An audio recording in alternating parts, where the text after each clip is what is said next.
नमस्कार मित्रांनो, DMER महाराष्ट्र अकॅडमीमध्ये तुमचं खूप खूप स्वागत आहे.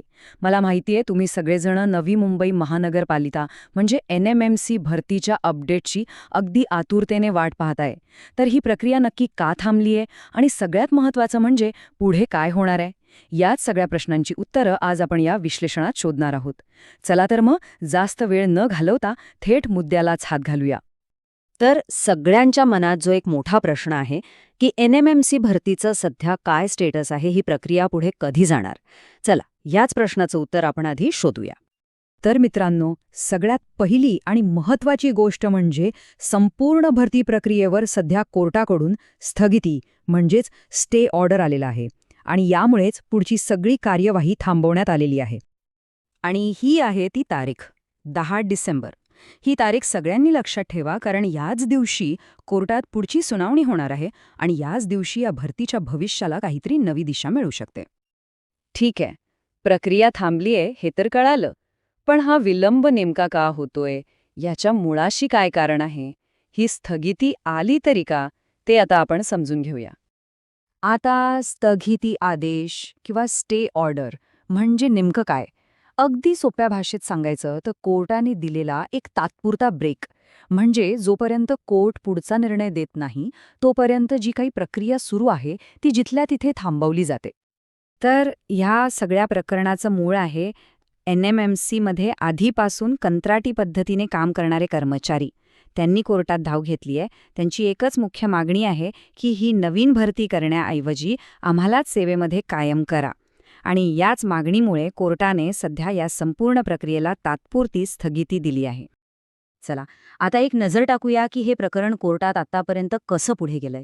या तारखांवरून आपल्याला या विलंबाचा अंदाज येईल आणि आतापर्यंत नक्की काय काय घडलंय हेही स्पष्ट होईल. तर बघा, या प्रकरणाचा प्रवास कसा फक्त तारखांवरच पुढे सरकलाय. पहिली सुनावणी 11 नोव्हेंबरला अपेक्षित होती, पण ती पुढे ढकलून 18 नोव्हेंबरला गेली. मग 18 तारखेलाही काहीच झालं नाही आणि तारीख मिळाली 26 नोव्हेंबर. आणि आता पुन्हा एकदा 26 नोव्हेंबरच्या सुनावणीनंतर आपल्या सगळ्यांच्या हातात 10 डिसेंबर ही नवीन तारीख आहे.